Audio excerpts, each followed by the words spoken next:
तो क्या हाल है आप सभी की। उम्मीद करते हैं सब अच्छे होंगे, सब मौज काट रहे होंगे अपने अपने घर पर। तो देखिए, जैसे कि आपको पता है कि यूक्रेन और रशिया का जो वॉर है वो 500 दिन से भी ज़्यादा हो चुके हैं, लेकिन ये अभी तक भी रुका नहीं है। बहुत ज़्यादा अपनी इंटेंसिटी से लड़ा जा रहा है और इस वॉर की जो इंटेंसिटी है वो इतनी ज़्यादा है कि भाई इनके जो हथियार है ना वही ख़त्म होते जा रहे हैं। और ये वॉर इतनी ज़्यादा इंटेंसिटी से के साथ लड़ा जा रहा है कि भाई इसमें दोनों देशों के हथियार ख़त्म हो चुके हैं और अब ये दूसरे देशों से हथियार खरीद रहे हैं या फिर उनसे सहायता के रूप में ले रहे हैं। तो आप देख सकते हैं कि यहाँ पर कितना ज़्यादा शिद्दत के साथ ये दोनों युद्ध लड़ रहे हैं। लेकिन अब यहाँ पर अमेरिका ने एक ऐसा फैसला लिया है जिसकी वजह से जो इसके जो दोस्त हैं और जो इंटरनेशनल कम्युनिटी है वो नाराज़ हो गई है। और हुआ ये है कि अमेरिका ने यहाँ पर क्लस्टर बम यूक्रेन को भेजने का फैसला कर दिया है। और ये जो क्लस्टर बम है भाई ऐसे बम है कि 120 से भी ज़्यादा देशों ने इस पर बैन लगा रखा है, यानी कि बैन बम जो प्रतिबंधित बम है उसको यहाँ पर अमेरिका भेज रहा है।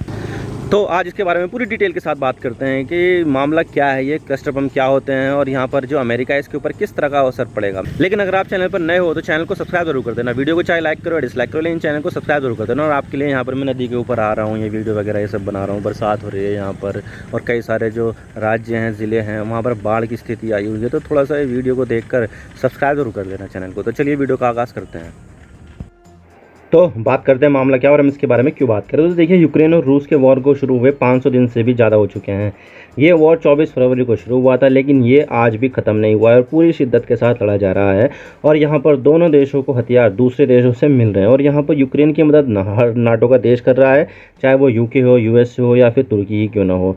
और सब यूक्रेन को हथियार दे रहे हैं। और इतना ही नहीं, अमेरिका को खुश करने के लिए पाकिस्तान के हथियार भी यूक्रेन जा रहे हैं। तो वहीं दूसरी तरफ रूस पर सैंक्शंस लगे हुए हैं, तो रूस की हथियार बनाने की जो क्षमता है वो भी काफ़ी ज़्यादा प्रभावित हुई है। तो रूस ने अब उन देशों का रुख किया है जो देश जनरली पूरी तरह से आइसोलेटेड है और उन पर प्रतिबंध हुए हैं यहाँ पर, यानी कि ईरान और उत्तर कोरिया। तो इस तरह से दोनों देश तो लड़ रहे हैं, लेकिन साथ ही पूरी दुनिया के हथियारों के बीच भी जंग देखने को मिल रही है। और इसी बीच अमेरिका ने यूक्रेन को ऐसा बॉम्ब सप्लाई करने का फैसला किया है जिससे ना सिर्फ 100 से भी ज़्यादा देशों ने बैन किया है, बल्कि यहाँ पर अमेरिका के इस फैसले से अमेरिका के सहयोगी देश ही नाराज़ हो गए। और वो है क्लस्टर बम जो यूक्रेन को भेजने का अमेरिका ने फैसला कर लिया है।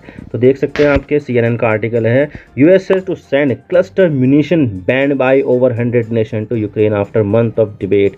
यानी कि कई महीनों की डिबेट के बाद यहाँ पर जो अमेरिका है उसने क्लस्टर म्यूनिशन को भेजने का फैसला कर लिया यूक्रेन को। भाई हम यहाँ पर क्लस्टर म्यूनिशन यूक्रेन को भेजेंगे, यानी कि क्लस्टर बम। और इस बम को 100 से भी ज़्यादा देशों ने बैन कर दिया है। कायदे से कहूँ तो 123 देश है जिन्होंने बैन किया है। और इसी के साथ ही Al Jazeera, US to give Ukraine widely ban cluster munition despite fear. तो आप देख सकते हैं यहाँ पर ये सब चीज़ें हो रही है। और इस चीज़ से अमेरिका के जो सहयोगी देश है, खास करके यूके, वो बहुत ज़्यादा नाराज़ हो गया और बोला है कि से UK discourages use of cluster bomb in Ukraine. यानी कि यहाँ पर यूके जो है वो इसको बहुत ज़्यादा डिस्करेज कर रहा है कि भाई यहाँ पर ये जाना नहीं चाहिए। तो इस तरह से यहाँ पर जो अमेरिका के सहयोगी है वो इस चीज़ से नाराज़ हो गए हैं। तो आप देख सकते हैं कि जिस बम को दुनिया के 100 से भी ज़्यादा यानी कि लगभग 123 देशों ने बैन कर रखा है, वो क्लस्टर बम अमेरिका यूक्रेन को दे रहा है। लेकिन सवाल ये आता है कि ये क्लस्टर बम क्या होते हैं और कैसे काम करते हैं। तो देखिए, यहाँ पर अगर मैं क्लस्टर बम के बारे में बताऊं तो क्लस्टर बम एक नॉर्मल बम मिसाइल से बहुत ही ज़्यादा अलग होते हैं, जहाँ पर मिसाइल में उसका 1 या 2 ही वॉरहेड होते हैं, जबकि क्लस्टर बम में सैकड़ों की संख्या में छोटे छोटे बम होते हैं।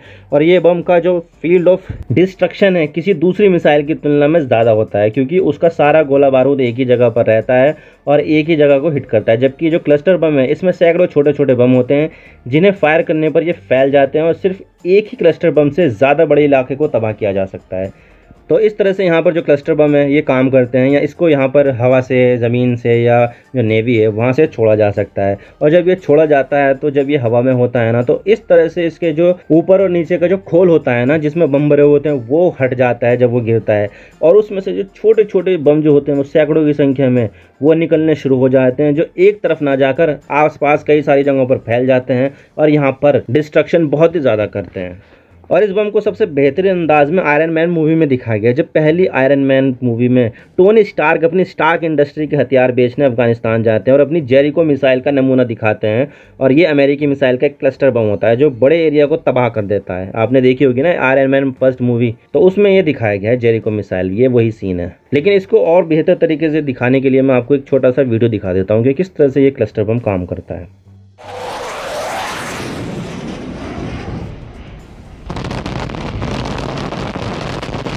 और ऐसे क्लस्टर बम कहीं से भी छोड़े जा सकते हैं, चाहे वो फाइटर जेट के ज़रिए छोड़े जाएँ, ग्राउंड से छोड़े जाएँ या नेवल शिप से, कहीं से भी ये छोड़े जा सकते हैं। लेकिन सवाल ये आता है कि ये क्लस्टर बम इतने ज़्यादा कंट्रोवर्शियल क्यों होते हैं?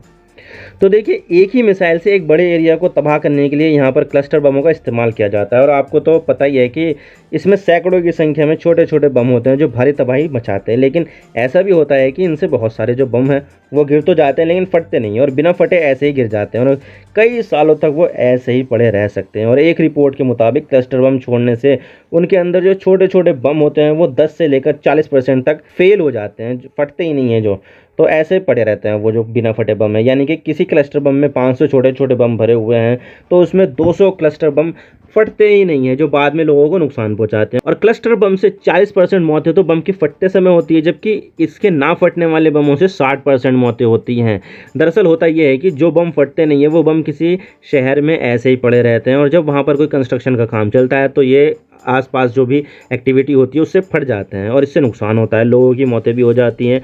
और अगर किसी खेत में गिर जाए तो तब ये बच्चों के हाथ लग जाता है और बच्चे इनसे खेलना शुरू कर देते हैं, क्योंकि इनका जो आकार वगैरह ये सब होता है वो थोड़ा सा डिफरेंट होता है, जिसकी वजह से बच्चों को काफ़ी बड़ा खतरा हो जाता है, बच्चों की जानें भी चली जाती है। और इसका मकसद तो दूसरे देशों की सेना पर हमला करने के लिए होता है, लेकिन इसका सबसे ज़्यादा नुकसान आम लोगों को होता है।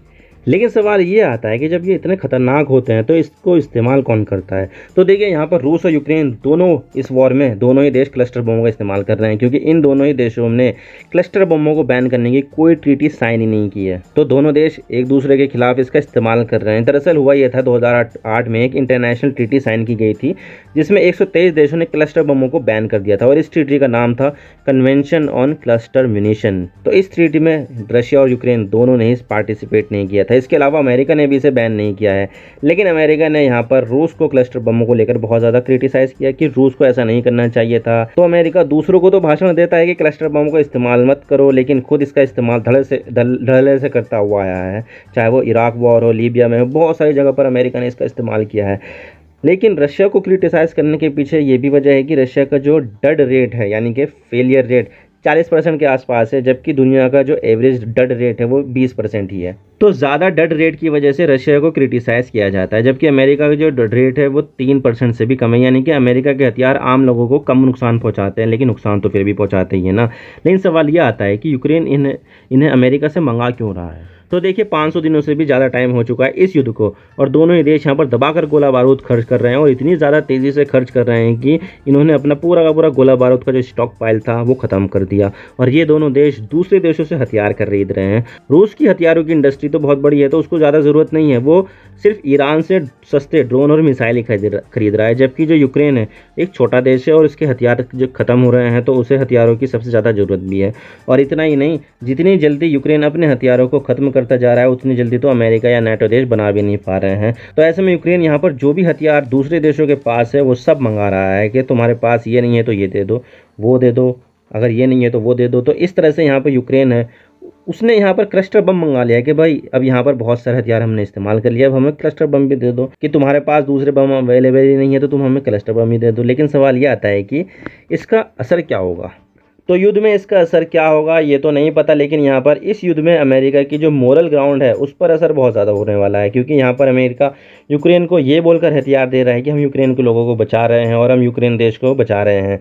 यानी कि अमेरिका यहाँ पर पॉजिटिविटी दिखाकर यूक्रेन को हथियार दे रहा है। तो इसकी कहीं ना कहीं अमेरिका की हिपोक्रेसी भी दिखाई देती है कि जहां पर अमेरिका रूस पर इल्ज़ाम लगाता है कि रूस यहां पर वॉर क्राइम कर रहा है, वहीं दूसरी तरफ खुद ही ऐसे हथियार यूक्रेन को दे रहा है जिससे वॉर क्राइम होगा। और ये चीज़ अमेरिका की हिपोक्रेसी को दिखा रही है कि अमेरिका दूसरों को शांति का लेक्चर तो देता है लेकिन खुद ही अशांति फैला रहा है। आई होप आपको सारी बातें समझ में आ गई होगी। और वीडियो थोड़ा सा भी पसंद आए तो लाइक कर देना, वरना डिसलाइक कर देना, लेकिन चैनल को सब्सक्राइब जरूर कर देना। आपके एक सब्सक्रिप्शन से हमें आगे कंटेंट बनाने की मोटिवेशन मिलती है। Thank you for watching. I really appreciate your precious time. God bless you. Now signing off.